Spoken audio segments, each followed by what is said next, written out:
जय हिंद, नमस्कार दोस्तों, इनकलाब जिंदाबाद। गुड मॉर्निंग, सुप्रभात। आशा करते हैं आप सभी स्वस्थ कुशल मंगल होंगे। आप सभी का अपने ऑनलाइन प्लेटफॉर्म गुरुकुल आर्मी पर हार्दिक स्वागत एवं अभिनंदन। मोटिवेशनल स्पीच के साथ आज की क्लास का आगाज करते हैं कि जिंदगी बड़ी लालची होती है, हर रोज नया कल देकर उम्र छीनती रहती है। जी हाँ बिल्कुल दोस्तों, इसी के साथ आज की क्लास आगाज करते हैं। आज की क्लास अति महत्वपूर्ण होगी। जी हाँ बिल्कुल दोस्तों, आज की क्लास है वो आने वाले सभी एग्जाम की दृष्टि से अति महत्वपूर्ण क्लास होगी। जी हाँ बिल्कुल दोस्तों, बिना किसी देरी के क्लास का आगाज करते हैं। आज की क्लास का पहला क्वेश्चन कि सवालों का अध्ययन को क्या कहलाता है, कि सवालों का अध्ययन क्या कहलाता है। चार ऑप्शन आपके सामने, वायरोलॉजी, माइकोलॉजी, फाइकोलॉजी या साइटोलॉजी। चार ऑप्शन आपके सामने।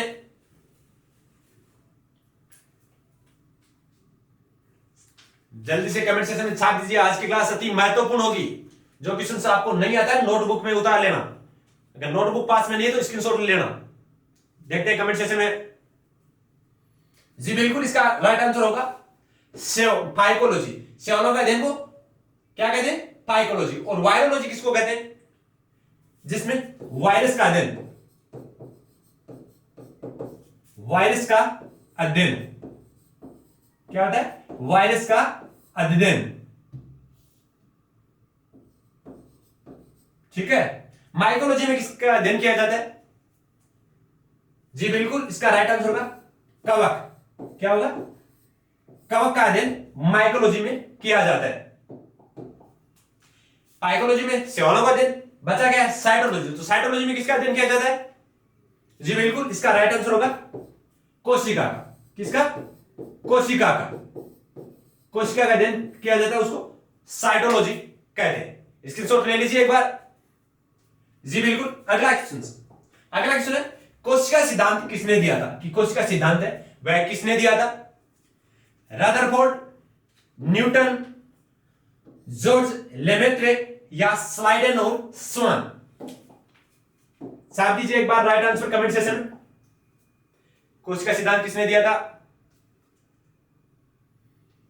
जी बिल्कुल, इसका राइट आंसर होगा स्लाइडेन एंड स्वान है। 1838 और 39 में क्रमशः इन दोनों ने सिद्धांत दिया था, कोशिका सिद्धांत, जिसने बताया था क्रमशः कि जो पेड़ पौधे हैं उनका जीवन है वह कोशिका से संपन्न होता है या कोशिका से चलता है। कोशिका शरीर की संरचनात्मक व क्रियात्मक इकाई होती है। स्वान ने भी बताया था कि जीवों का भी शरीर मेंटेन क्रियात्मक जो इकाई होती है कोशिका होती है और कोशिका से जीवन यापन होता है। और दोनों को संयुक्त रूप से कोशिका सिद्धांत कहा था, जो स्लाइडेन एंड स्वान ने दिया था। न्यूटन ने क्या किया था? न्यूटन ने गति के नियम दिए थे। क्या? गति के नियम दिए थे। क्या दिए थे? गति के नियम। तो रदरफोर्ड ने क्या दिया था? कमेंट सेक्शन में छाप दीजिए एक बार कि रदरफोर्ड ने क्या दिया था। जी बिल्कुल, इसका राइट आंसर होगा नाभिकीय सिद्धांत। क्या है? नाभिकीय सिद्धांत किसने दिया था? नाभिकीय सिद्धांत रदरफोर्ड ने दिया था। जॉर्ज लेमेत्रे ने क्या दिया था? बताइए। देखिए, जॉर्ज लेमेत्रे।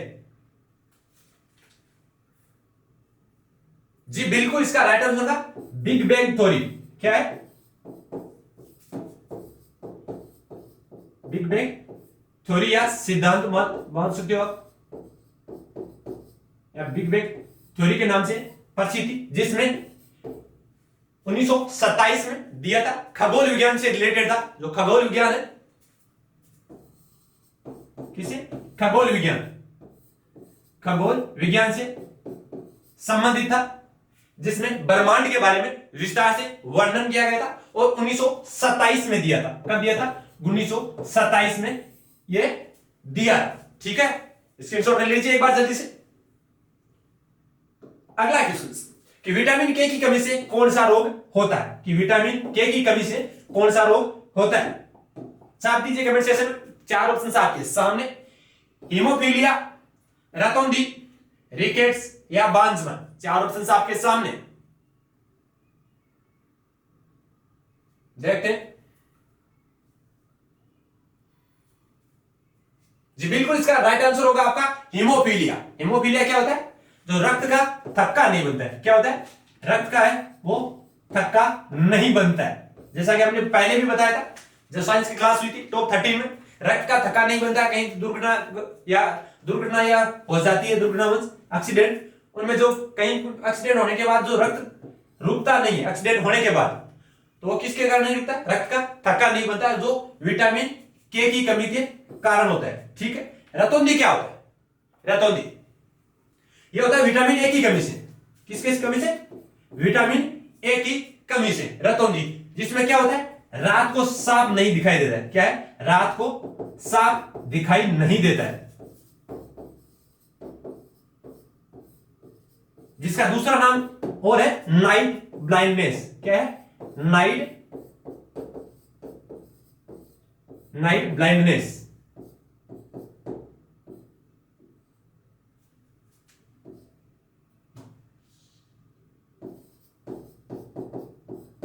ठीक है, अगला है रिकेट्स। रिकेट्स किसकी कमी के कारण होता है? जी बिल्कुल, इसका राइट आंसर होगा आपका रिकेट्स विटामिन डी की कमी के कारण। किससे? विटामिन डी की कमी से रिकेट्स रोग, जिसमें जो हड्डियां हैं जो बच्चों की या बुढ़ापे में, जो बुढ़ापे बच्चे बड़े जो बड़े एज के इंसान होते हैं या बुढ़ापे में जो हड्डियां होती है या अस्थियां होती है वह टेढ़ी मेढ़ी हो जाती है, और जन्म के समय या छोटी अवस्था में जो हड्डियां टेढ़ी मेढ़ी हो जाती है वो होता है रिकेट्स रोग में हो जाता है। ठीक है, अगला बच्चा बांझपन। बांझपन कब होता है या किस विटामिन की कमी के कारण होता है? देखते हैं, बहुत ही इंपॉर्टेंट है बांझपन। देखते हैं सबसे पहले कौन देता है इसका आंसर। 2 बार पूछा भी गया है क्वेश्चन बांझपन वाला। जी बिल्कुल, इसका राइट आंसर होगा विटामिन ए की कमी के कारण, ई के कारण। किसके कारण? विटामिन ई के कारण। इसका दूसरा नाम भी है, और विटामिन ई का दूसरा नाम क्या है? सौंदर्य विटामिन। क्या है? सौंदर्य या सुंदरता विटामिन। क्या है? सुंदरता का विटामिन। ठीक है, अब एक बात छाप दीजिए कि विटामिन ए का नाम क्या है? विटामिन ए का रासायनिक नाम क्या है? छाप दीजिए कमेंट सेक्शन में। जी बिल्कुल, इसका ए का है रेटिनोल। ए का क्या है? रेटिनोल। बार बार पूछा जाता है विटामिन ए का नाम क्या है, यह बार बार आपको पूछा जाता है। विटामिन डी का छाप दो एक बार कि विटामिन डी का क्या नाम है, छाप दीजिए एक बार कमेंट सेक्शन में। देखते हैं सबसे पहले कौन कौन छापता है विटामिन डी का। जी बिल्कुल, डी का है कैल्सीफेरॉल। क्या है? कैल्सीफेरॉल। विटामिन डी का कैल्सीफेरॉल। बताइए देख अगला कौन सा? स्क्रीनशॉट ले लीजिए एक बार साथ में। विटामिन ई का और बता दो, बचा क्या है? Vitamin E. जी बिल्कुल, इसका राइट आंसर है टोकोफेरॉल या टोकोफेरॉल। टोकोफेरॉल। ठीक है, जी बिल्कुल, एक ये नाम याद रखना, सौंदर्य या ब्यूटी हार्मोन या सुंदरता का विटामिन, जिसे बांझपन भी होता है। बचा कौन सा है? के का और छाप दो एक बार, विटामिन के। यही बचा विटामिन के वाला, और बता दो विटामिन के का रासायनिक नाम। देखते हैं सबसे पहले कौन बताता है। देखते हैं कमेंट सेक्शन में किस किस का राइट आंसर आता है। जी बिल्कुल, फेलोक्विनिन। क्या है? फेलोक्विनोन। स्क्रीनशॉट ले लीजिए एक बार। जी बिल्कुल, जी गुरु जी। अगला क्वेश्चन है श्वसन क्रिया कितने चरणों में संपन्न होती है? बहुत बार पूछा गया, बहुत ही लीजेंड क्वेश्चन, बहुत ही इंपॉर्टेंट क्वेश्चन। श्वसन की क्रिया विस्तार से पढ़ेंगे। जी बिल्कुल, आपका राइट आंसर है 4 चरणों में संपन्न होती है। कौन से चरणों में? 4 चरणों में संपन्न होती है, जिसमें 4 चरण आपको बताएंगे। पहला चरण कौन सा होता है? 4 चरणों में बताएंगे आपको। थोड़ा साफ नहीं दिखाई रखो।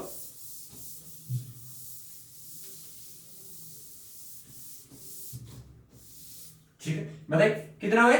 4 चरणों में। और 4 चरणों में पहला कौन सा श्वसन कि क्रिया के अंतर्गत 4 चरणों है, जिसमें पहला चरण कौन सा है? जी बिल्कुल, बाह्य श्वसन। कौन सा होता है? बाह्य श्वसन। बाह्य श्वसन नाम से पता चल जाता है इस श्वसन में क्या होता है? बाहरी वातावरण। क्या होता है? बाहरी वातावरण से, बाहरी वातावरण से O2 है CO2, O2 है CO2 का परिवहन के अंतर्गत होता है। ठीक है, अगला क्वेश्चन क्या होता है? वायु वातावरण से जैसे आदान प्रदान होता है, अगला क्या होता है? परिवहन का सिस्टम होता है। अगला चरण होता है परिवहन का। इसमें क्या होता है? इसमें O2 और CO2 का रिलेटेड रहता है, जिसमें जो आरबीसी होती है, क्या होती है? आरबीसी, वो तो क्या होती है? O2 का परिवहन करती है। और जो प्लाज्मा होती है, क्या होती है? प्लाज्मा, जी गुरुजी, वो क्या करती है? CO2 का परिवहन करती है, आदान प्रदान करती है। अगली स्टेप होती है आंतरिक श्वसन। 3 नंबर वाला कौन सा होता है? आंतरिक श्वसन। इसमें क्या होता है? छाप दीजिए एक बार। आंतरिक श्वसन में क्या होता है? आंतरिक श्वसन में क्या होता है देखते हैं। आंतरिक श्वसन में क्या होता है देखते हैं। सबसे पहले राइट आंसर किसका आता है?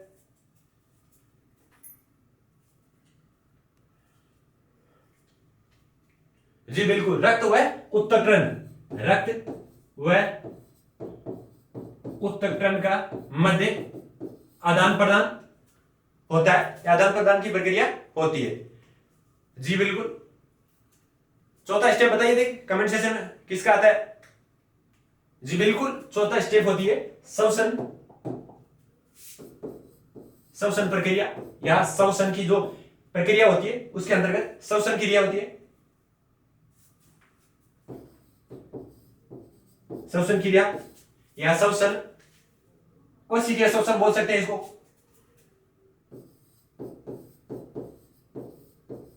कोशिकीय श्वसन क्रिया, कोशिकीय श्वसन क्रिया जिसमें 2 चरणों में संपन्न होती है। कौन से में?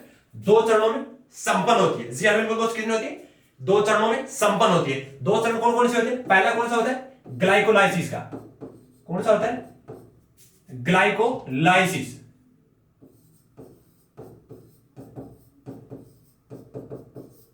ग्लाइकोलाइसिस। और दूसरा चरण कौन सा होता है? छाप दीजिए एक बार कमेंट सेक्शन में। जी बिल्कुल, अगला होता है क्रेब्स चक्र। कौन सा होता है?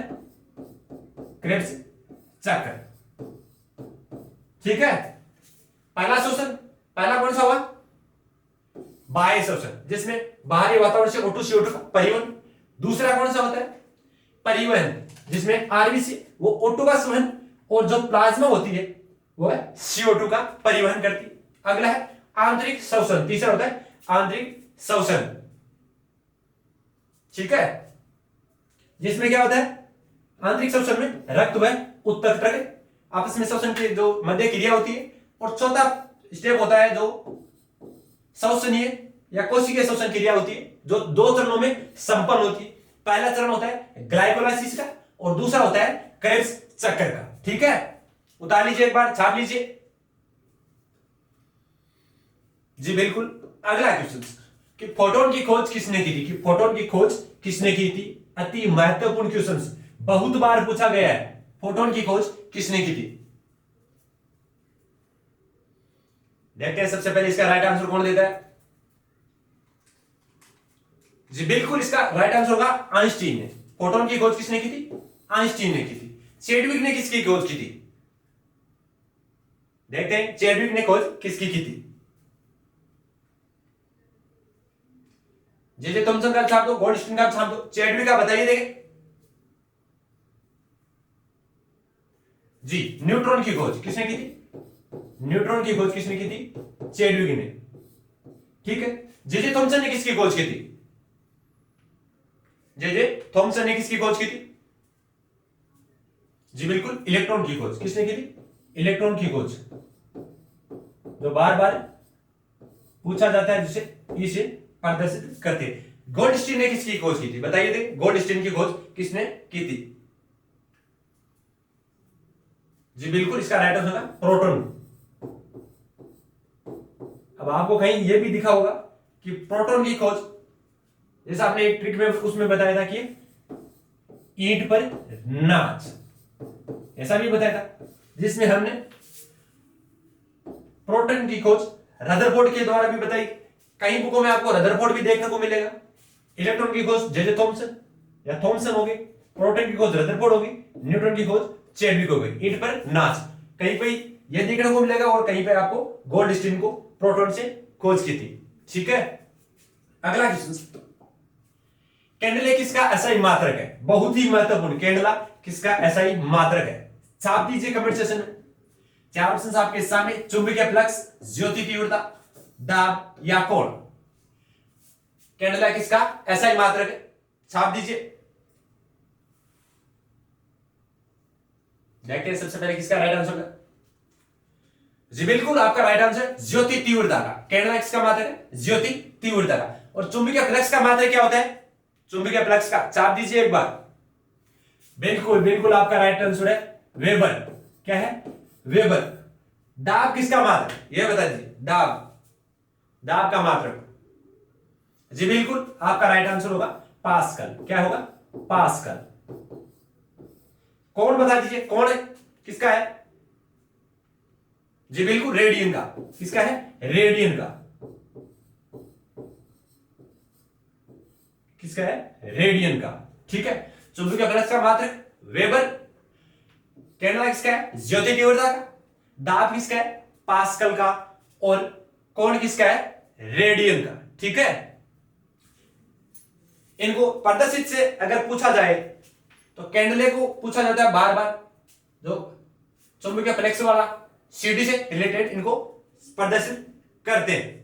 रेडियन को आरएडी, शॉर्टली यह भी पूछा गया एक बार कि आरएडी से किसको प्रदर्शित करते हैं। पास्कल को पीए से प्रदर्शित करते हैं। किससे? पीए से प्रदर्शित करते हैं। जी हाँ, वेबर का एक बार छाप दीजिए, यह बहुत बार पूछा गया है वेबर वाला। देखते हैं कौन इसका राइट आंसर देता है वेबर का। देखते हैं सबसे पहले किसका आंसर आता है, छाप दीजिए। जी बिल्कुल, डब्ल्यू बी। क्या होता है? डब्ल्यू बी, वेबर का। ठीक है, अगला क्वेश्चन कि इंदिरा गांधी ने कौन सी पुस्तक लिखी थी? कि इंदिरा गांधी ने कौन सी पुस्तक लिखी थी? बहुत इंपॉर्टेंट क्वेश्चन है। अभी पहले वाली क्लास में हमने बताया था लोह महिला या प्रियदर्शनी महिला कौन है? इंदिरा गांधी। ठीक है, इनकी पुस्तक कौन सी थी? छाप दीजिए एक बार। देखते हैं सबसे पहले इसका राइट आंसर कौन देता है। क्या इंटरनल इंडिया, उर्वशी, आंसू या यामा? देखते हैं सबसे पहले इसका राइट आंसर कौन देता है।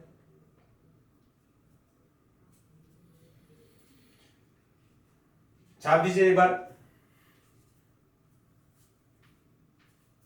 जी बिल्कुल बिल्कुल, आपका राइट आंसर होगा इंटरनल इंडिया, जो इंदिरा गांधी की पुस्तक है। ठीक है, उर्वशी किसकी है? जी बिल्कुल, रामधारी सिंह दिनकर।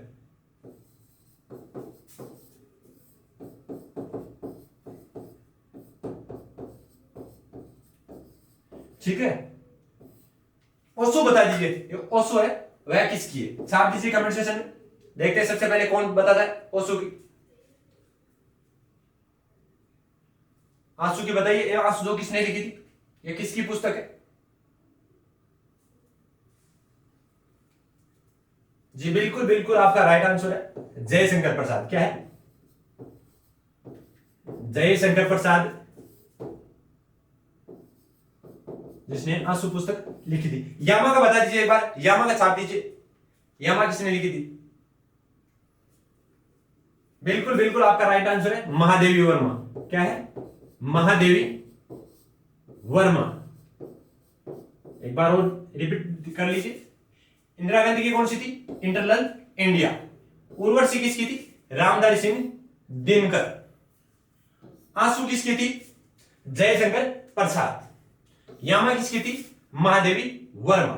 ठीक है, तो अगला क्वेश्चन कि खालसा पंथ की, खालसा संस्था के संस्थापक कौन है? कि खालसा पंथ के संस्थापक कौन थे?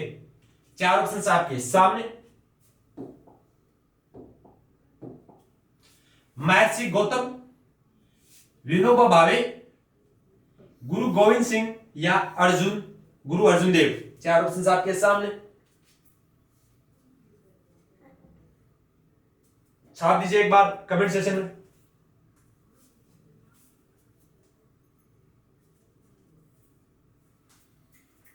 छाप दीजिए एक बार। खालसा पंथ के संस्थापक, जी बिल्कुल राइट आंसर है गोविंद, गुरु गोविंद सिंह। विनोबा भावे किसके थे? विनोबा भावे किसके थे? देख, जी बिल्कुल भूदान आंदोलन के प्रवर्तक। किसके थे? भूदान आंदोलन के प्रवर्तक।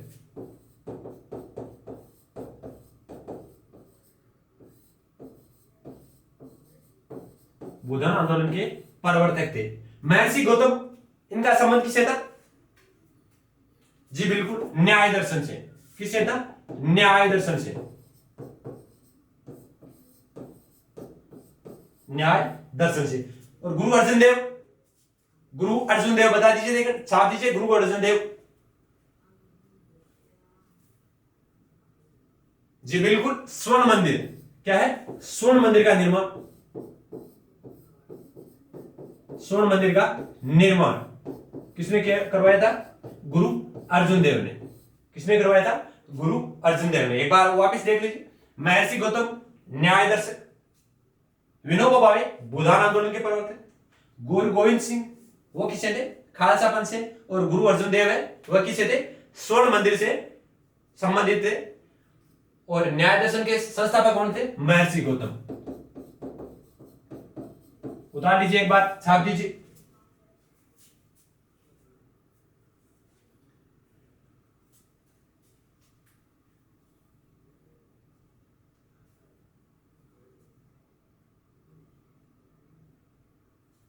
छाप दीजिए। न्याय दर्शन है यहां।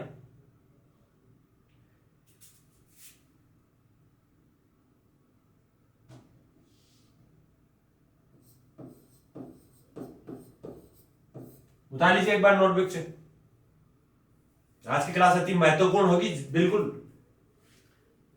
अगला क्वेश्चन कि ज्वार भाटा के लिए उत्तरदायी होता है, कि ज्वार भाटा है उसके लिए उत्तरदायी क्या होता है, यह आपको पूछा है। सूर्य का गुरुत्वीय बल, चंद्रमा का गुरुत्वीय बल, या पृथ्वी का अपकेंद्रीय बल, या सभी। चार ऑप्शन आपके सामने, बता दीजिए। देखिए ज्वार भाटा, जी बिल्कुल इसका राइट आंसर होगा सभी। ठीक है। अब ये ज्वार भाटा होता कैसे? जैसे सूर्य व चंद्रमा होती है ना, कि सूर्य व चंद्रमा के मध्य क्रिया होती, इनके कारण समुद्रों में, समुद्र क्या होता है जो ऊपर नीचे, समुद्रों में जो ज्वार भाटा आता है ऊपर की तरफ जब आते हैं, इनके मध्य क्रिया होती है तो उसे ज्वार कहते हैं। और जो समुद्र की गहराई में नीचे जाते हैं इसे भाटा कहते हैं। ठीक है। पृथ्वी का जो केंद्रीय बल होता है वो कौन सा होता है? केंद्र से बाहर की ओर क्या होता है? केंद्र से बाहर की ओर लगने वाला बल कौन सा होता है? अपकेंद्रीय बल। और केंद्र से, और केंद्र की ओर लगने वाला, बाहर से केंद्र की ओर लगने वाला बल कौन सा होता है? अभिकेंद्रीय बल। वो कौन सा होता है? अभिकेंद्रीय। ये बार बार पूछा जाता है, अपकेंद्रीय और अभिकेंद्रीय, कंफ्यूजन नहीं होना। अपकेंद्रीय क्या होता है? केंद्र से बाहर की ओर, और अभिकेंद्रीय जो केंद्र से बाहर से केंद्र की ओर। ठीक है, छाप के रखना। नेक्स्ट क्वेश्चन, कीर्ति स्तंभ कहां स्थित है? कि कीर्ति स्तंभ है वह कहां स्थित है? अति महत्वपूर्ण क्वेश्चन। कीर्ति स्तंभ कहां स्थित है? छाप दीजिए एक बार कमेंट सेक्शन में। जयपुर, उदयपुर, चित्तौड़गढ़, या जोधपुर। छाप दीजिए एक बार कमेंट सेक्शन में। देखते हैं सबसे पहले इसका राइट आंसर कौन देता है। जी बिल्कुल कीर्ति स्तंभ है जो चित्तौड़गढ़ में स्थित है, जो चित्तौड़गढ़ किले के अंदर स्थित है। और ये 7 मंजिला, कितना होता है? 7 मंजिला है, जो लगभग 75 फीट, कितना है? 75 फीट ऊंचाई पर स्थित है। कितने पर है?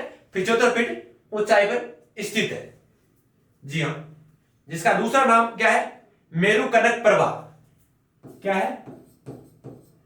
मेरु कनक प्रभा, इसका दूसरा नाम भी जी है। जी बिल्कुल, छाप दीजिए एक बार। जैन, बिल्कुल बिल्कुल जैन से रिलेटेड था। जी बिल्कुल, जैन स्तंभ भी बोलते हैं इसको। देखते हैं कौन कौन इस कमेंट सेक्शन में दे रहा है। जी बिल्कुल बिल्कुल, आपका राइट आंसर है।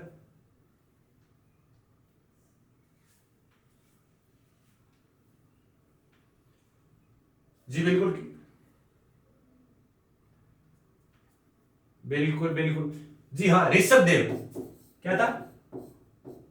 ऋषभ देव, जिसे आदिनाथ भी बोलते हैं, जिसके द्वारा इसे निर्मित किया गया था। नेक्स्ट क्वेश्चन, रामसा पीर के नाम से किसे जाना जाता है? ये रामसा पीर है, उसके नाम से किसे जाना जाता है?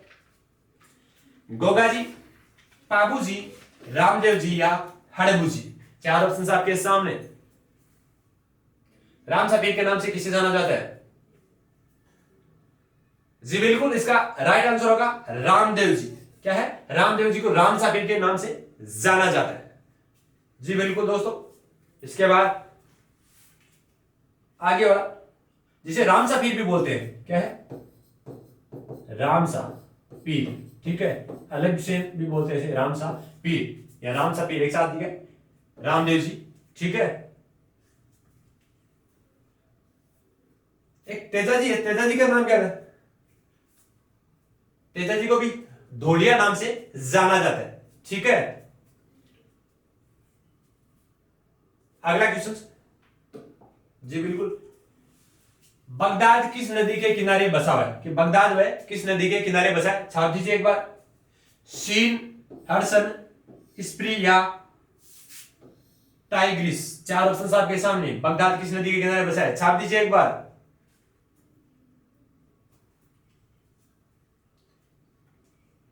जी बिल्कुल बिल्कुल, आपका राइट आंसर है। बगदाद कहां है? इराक में। कहां है? इराक में, जो टाइग्रिस नदी के किनारे बसा है। सीन नदी के कौन कौन सा शहर बसा है? बता दीजिए। सीन नदी के,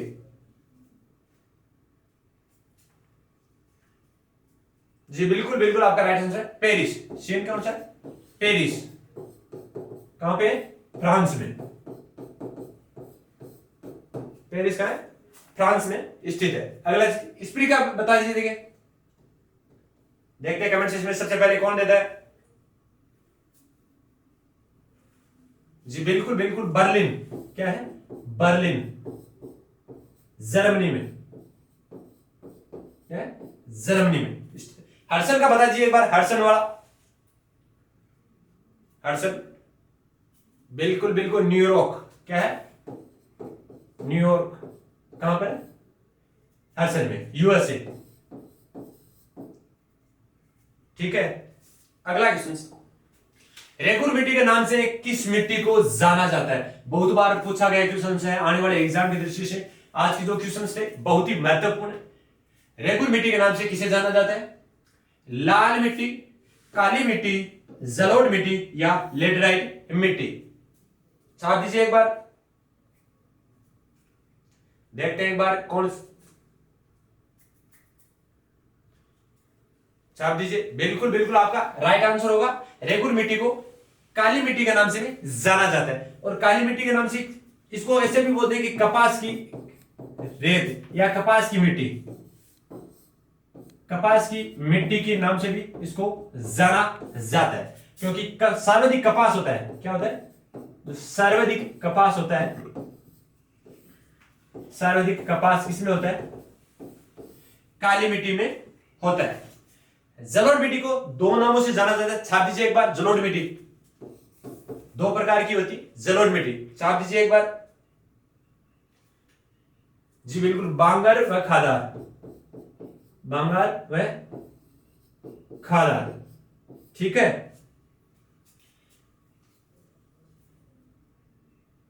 बांगर पुरानी जलोढ़ मिट्टी क्या होती है? ये तो पुरानी जलोढ़ मिट्टी होती है, उसको बांगर कहते हैं। और जो नई वाली होती है वह खादार होती। नेक्स्ट क्वेश्चन, इसके सॉल्व ले लीजिए एक बार, छाप लीजिए। जी बिल्कुल, अगला क्वेश्चन, खाकी क्रांति का संबंध किससे है? कि खाकी क्रांति है उसका संबंध किससे है? अंडा उत्पादन से, मत्स्य उत्पादन से, चमड़ा उत्पादन से या मसाला उत्पादन से? छाप दीजिए एक बार।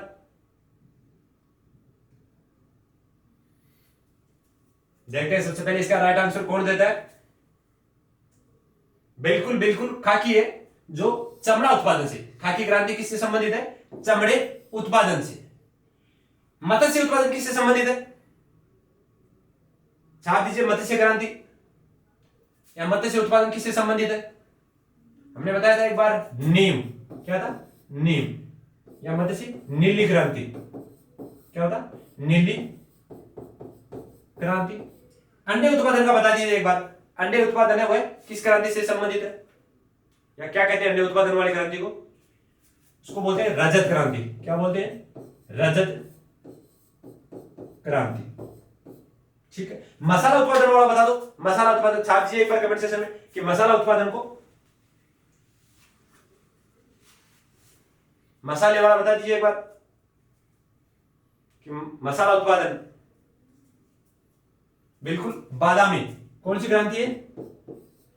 बादामी क्रांति होती है मसाले उत्पादन से संबंधित। ठीक है। चमड़ा उत्पादन वो खाकी क्रांति से। नीली क्रांति मत्स्य उत्पादन या मछली उत्पादन या मछुआरों को बढ़ावा देने के लिए। अंडा उत्पादन, अंडे को बढ़ावा देने के लिए कौन सी क्रांति है? रजत क्रांति। छाप लीजिए एक बार। नेक्स्ट क्वेश्चन, भारत का सबसे न्यूनतम साक्षरता वाला राज्य कौन सा है? भारत का जो सबसे न्यूनतम साक्षरता वाला राज्य है वह कौन सा है? छाप दीजिए एक बार, बताइए क्या? बिहार, अरुणाचल प्रदेश, राजस्थान या झारखंड?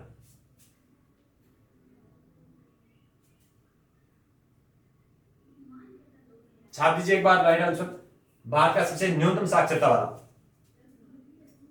जी बिल्कुल बिहार। कितना है इसका? 61.8%। अरुणाचल प्रदेश का भी बता दीजिए एक बार। अरुणाचल प्रदेश का बिल्कुल 65.4। क्या है? 65.4%। राजस्थान का बता दीजिए एक बार। राजस्थान का छाप दीजिए। राजस्थान का जो साक्षरता प्रतिशत है बिल्कुल 66%। कितने? 66%। और झारखंड का कितना होता है यह भी छाप दीजिए। झारखंड का जी बिल्कुल 66.4। क्या है? 66.4। राजस्थान से थोड़ा ऊपर, 0.4% ऊपर। सबसे कम किसका है? बिहार का 61.8%। अरुणाचल प्रदेश का 65.4%। राजस्थान का 66% और झारखंड है 66.4%। चौथे नंबर पर कौन सा है? झारखंड। सबसे कम बिहार, फिर अरुणाचल प्रदेश, फिर राजस्थान, फिर झारखंड। ठीक है। केरल का सबसे ज्यादा है। नेक्स्ट, लीची नागर के नाम से किसे जाना जाता है? कि लीची नागर के नाम से किसे जाना जाता है? बहुत ही महत्वपूर्ण क्वेश्चन। आज की क्लास बहुत महत्वपूर्ण होगी। जी हां बिल्कुल दोस्तों, आज की क्लास है सबसे महत्वपूर्ण क्लास है आज की। बताइए कि लीची नागर से किसे जाना जाता है? लखनऊ, जोधपुर, अमृतसर या देहरादून? छाप दीजिए एक बार। लीची नागर जी बिल्कुल बिल्कुल आपका राइट आंसर है देहरादून। और नवाबों की नगरी कौन सी है? लखनऊ को क्या होता है? नवाबों की नगरी। नवाबों की नगरी कौन सी है? लखनऊ। ठीक है। जोधपुर को क्या कहते हैं? सूर्य नगरी। बिल्कुल, क्या होता है? सूर्य नगरी। और जो स्वर्ण मंदिर है वह कहां है? अमृतसर में।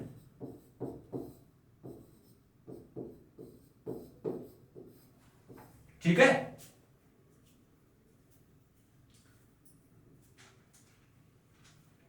अमृतसर को गोल्डन सिटी भी बोलते हैं। क्यों बोलते हैं? क्योंकि यहां पे स्वर्ण मंदिर है। ठीक है। अगला क्वेश्चन, किसी सप्ताह का प्रथम दिन कौन सा होता है? कि किसी सप्ताह का प्रथम दिन कौन सा होता है? रविवार, सोमवार, शनिवार या मंगलवार? छाप दीजिए। किसी सप्ताह का प्रथम दिन कौन सा होता है? जी हाँ, 7 दिन का समूह है होता है। क्या होता है? 7 दिन का समूह है। 7 दिन का समूह है होता है, जो एक तो होता है हफ्ता, क्या होता है, हफ्ता पार्ट है, क्या होता है, हफ्ता। दूसरा क्या होता है, सप्ताह, हफ्ता और सप्ताह। इसमें अंतर बताइए एक बार, सप्ताह और सप्ताह में। जो सोमवार के छोड़कर किसी भी वार से शुरू हो सकता है और शुक्रवार को छोड़कर अंतिम होता है सप्ताह में। पहले इसका आंसर बता दीजिए एक बार कि किसी सप्ताह का प्रथम दिन कौन सा होता है।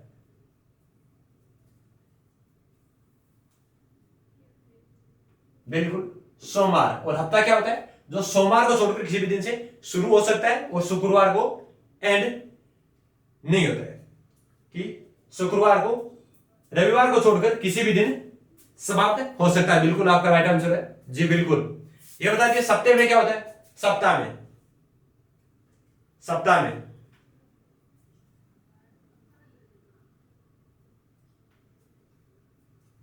सप्ताह में बिल्कुल बिल्कुल आपका राइट आंसर है जी हाँ। सोम से शुरू, किसे, सोमवार से शुरू और रवि, किसे, रविवार से,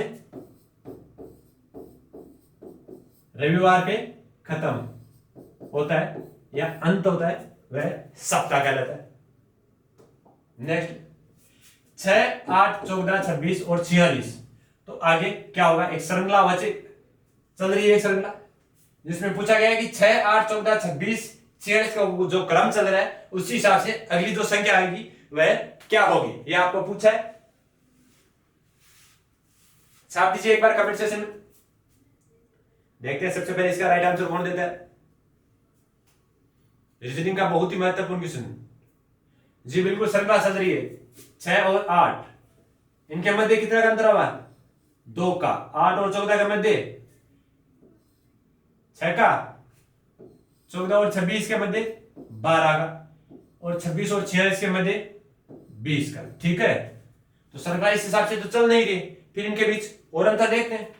इसमें देखें तो अंदर से भी नहीं हो रहा है, नहीं हो रहा है, तो 1 इंटू 2 2, 2 इंटू 3 6, 3 इंटू 4 12 और 4 इंटू 5 20।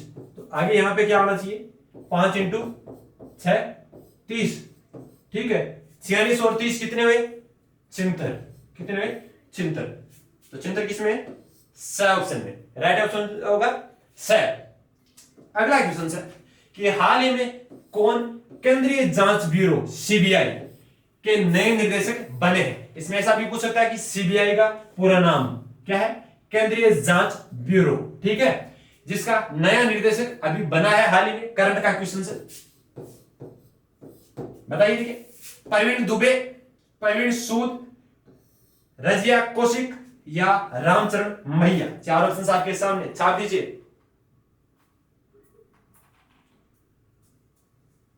देखते हैं सबसे पहले इसका राइट आंसर कौन देता है।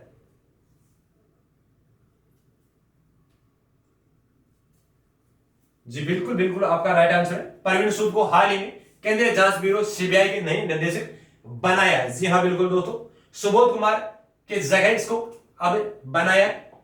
नेक्स्ट क्वेश्चन कि हाल ही में कौन आईपीएल में अब तक सबसे तेज 50 रन या अर्धशतक, या अपन बोल सकते हैं इसको अर्धशतक लगाने वाले बल्लेबाज बने आईपीएल में अब तक सबसे तेज शतक लगाए मात्र 13 गेंद में। कितने में, 13 गेंद में लगाए।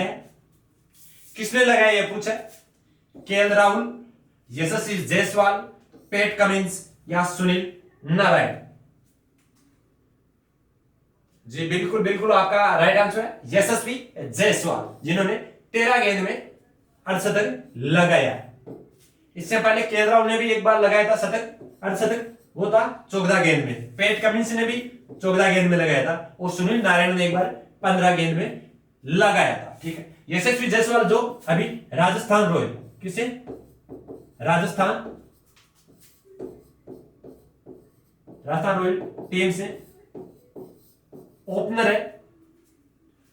ठीक है, अगला क्वेश्चन, आज की क्लास को यहीं पे समाप्त करते हैं, इजाजत चाहते हैं आज की क्लास के लिए। जी हाँ, आज की क्लास अति महत्वपूर्ण, अच्छी लगी हो तो एक बार शेयर जरूर करें। जी हाँ बिल्कुल दोस्तों, इसी के साथ आज की क्लास को यहीं पे समाप्त करते हैं। जय हिंद, वंदे मातरम, इनकलाब जिंदाबाद।